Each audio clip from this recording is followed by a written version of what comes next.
As a lot of you already know, my favorite video game of all time is Banjo-Kazooie. It was so successful when it first came out that they made a second one. And when they made the second one, that was so successful that they planned a third one. But then, before the third one was created, something went horribly wrong.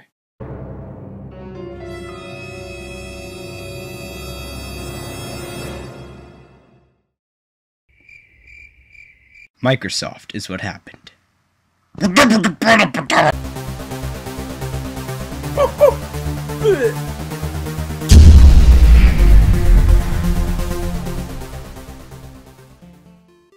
year 1985, two men named Tim and Chris Stamper created a game developing company named Ultimate Play the Game.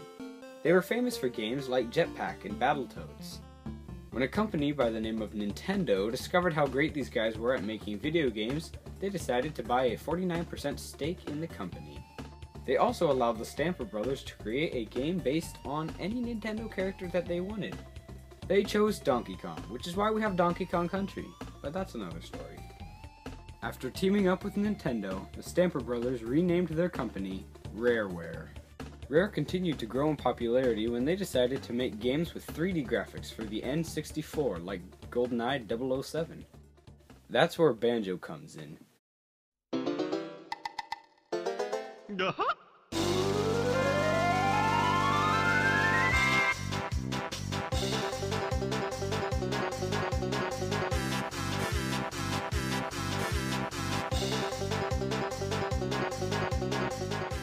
Originally, Banjo-Kazooie was going to be a game on the Super Nintendo called Project Dream. It was a game about a boy named Edison who goes on a journey with pirates or something. When Rare realized that the game was going to be too big for the Super Nintendo to handle, they postponed the game until the release of the N64.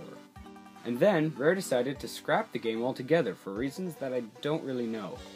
They decided to make a completely new game with the main character being Banjo, a bear that was originally a secondary character in Project Dream. The game went from an epic adventure with pirates and stuff, to a kid's game about collecting golden puzzle pieces. Some people weren't so sure about this idea, but Rare knew from the beginning that everyone was going to adore this game. They were so confident about Banjo-Kazooie that they put a message at the end of the game, saying that the second game was already on its way. And sure enough, 2 years later, Banjo-Tooie was released. This game to some people wasn't as great as the first game, but others say it's as good if not better. And just like the first game, at the end of Banjo-Tooie, Banjo 3 was announced. It all went downhill from there. Before Rareware could release the third installment in the series, Microsoft paid Tim and Chris Stamper $375 million for full ownership of the company. And you know what Microsoft did with the company? They made stupid games like Connect Sports and Viva Pinata. Bleh. But there was a glimmer of hope for Banjo's fans. In 2008, Microsoft released what people were hoping to be a true Banjo 3D. Banjo-Kazooie Nuts and Bolts. Now before we get into this game, I honestly never have played it, so I'm not an expert on it or anything. I honestly don't know if I even want to get this game because of what I know about it. Let me show you what I mean. Here is the beginning of Banjo-Kazooie Nuts and Bolts.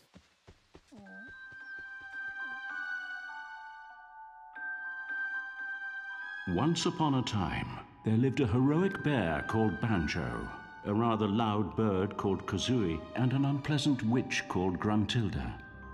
When Banjo's sister was kidnapped, the bear and bird rescued her from the depths of the witch's lair, overcoming many perils and speech impediments to send Gruntilda tumbling to her doom.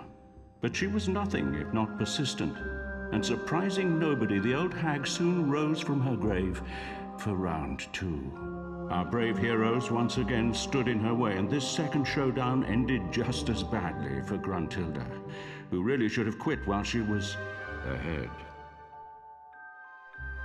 Many years have passed, and peace reigns in Spiral Mountain. So what became of the bear, the bird, and the witch?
Okay, wait.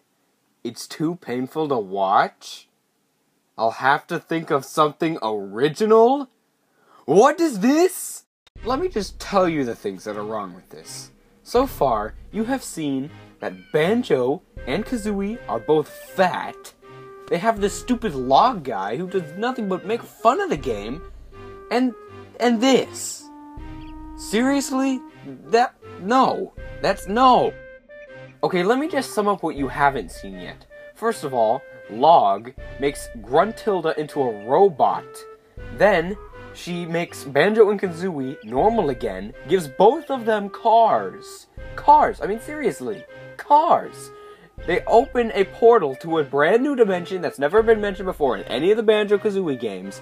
They go there, and out of nowhere, Gruntilda has random little robot minions. And then, Log gives Kazooie a stupid magical wrench, and Gruntilda an evil purple cat. What does this have to do with anything? None of this makes sense at all. And to top it off, they took characters like Mumbo, Klungo, Humbawamba, and Mr. Fit. I don't know why, but Mr. Fit.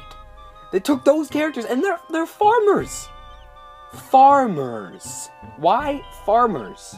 I don't get it. Except they did take Bottles and they made him a pilot. Bottles the mole, who's constantly underground, is now a pilot.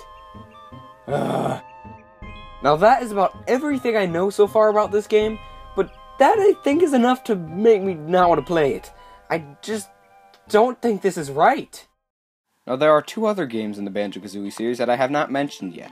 One of them being Grunty's Revenge, which was actually a handheld game that took place between Banjo-Kazooie and Tooie, but doesn't really have any importance towards the series. And then Banjo Pilot. As you can guess, it's a flying game with Banjo. Kinda like, racing in planes. Not that important. But other than that, I think I've covered every single thing, really, that's needed to be mentioned about Banjo-Kazooie and what happened with Banjo-Kazooie. Yay! Thanks guys for watching this video. I hope that you enjoyed it. You can subscribe to my channel by clicking that little subscribe button there at the top right. And you can watch my previous video by clicking that button in the top left. Also, you can follow me on Facebook to get latest updates on my channel. Thanks guys.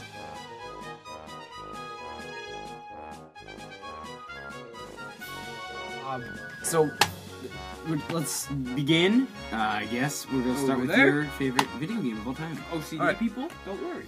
Alright, unless you're on this one.